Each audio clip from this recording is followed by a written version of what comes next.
Hey, so there are these tools that we've been learning that help, oh my god, fucking fundamentally, so much more than I could even express. There's one called a TTF. This is all it is. There is a worksheet I give you to do it, just to give you a second to look at it. But you can just do it on any piece of paper.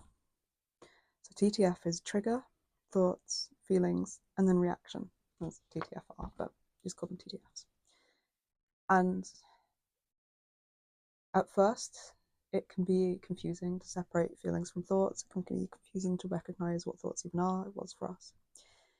And as you go through, it helps to rewire your brain to be more self aware of your patterns of behavior, of your patterns of thoughts. You may learn what your triggers are, or you will learn what your triggers are a lot better. And that can really help with trigger management and knowing what things you may need a bit more comfort for, a bit more soothing to encounter. It gives you a sense of predictability. It's given us a sense of an ability to predict what sort of trauma we might be processing in any given situation and whether or not we have the capacity for it, how we might respond, what we might need. It gives you the ability to map your reactions and your thoughts and change them over time. It gives you the ability to notice as these things are coming up in the moment. At first, when we started doing them, it was really hard to think of examples to write down, so we're going to go through some examples in a video. But after a while, when you do it on paper, like consistency is really key because you are building neural pathways as you do this exercise. That's why it's so important to actually do the physical act of writing it on paper. Even if you understand the exercise in theory, you change your brain through the action repeatedly. And after a while, like it's been 8 months of us doing this, I find that now in situations that could be stressful or triggering, my brain has started to think in the format of a TTF. So I'll start to notice my thoughts and notice my emotions. I have good awareness of both.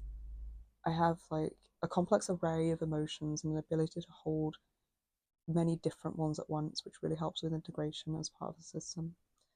And I have a good awareness of like what my thoughts are. And another really amazing, very helpful, massive trauma healing benefit for this is I can recognize and spot cognitive distortions. So, like, if I start thinking something like, that person looked away from me as I smiled, it must be because they dislike me, it must be because I made them uncomfortable. I'll be aware that's happening. Instead of just thinking those things are reality and feeling bad about it, I will notice them come up. I will be able to label them, oh, those are cognitive distortions. I will feel relaxed immediately because I don't have to buy into the fact that that's reality because I know it's not. And I'll know what's happening is just that my trauma brain is trying to use a shortcut because that's what a cognitive distortion is. It's trying to categorize information quickly, and something like jumping to conclusions or mind reading might be happening because in the past it was safer to try to categorize things very quickly, and that's why it's trying to take this mental shortcut now. It doesn't mean that the information is accurate and that that's the reality of the situation. And just knowing that brings so much peace and comfort.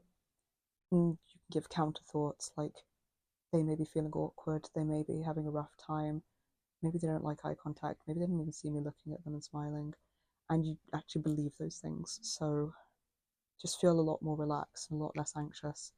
And the ability to spot cognitive distortions is massive because they come up in so many places that you wouldn't know they came up in.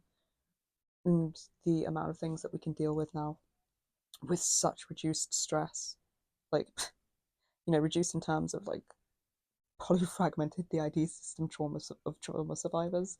But for what it was before, where like we couldn't leave our house and go to the shop at times for prolonged months of our lives, maybe years, I don't even know.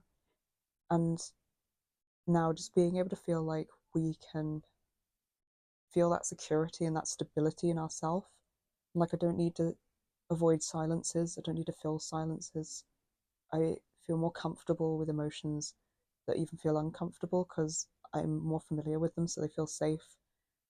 And I feel more comfortable with my thoughts and with recognizing which ones may be cognitive distortions and working out different possibilities in situations that formerly would have felt so true and so overwhelming. So I can't recommend a TTF enough, really.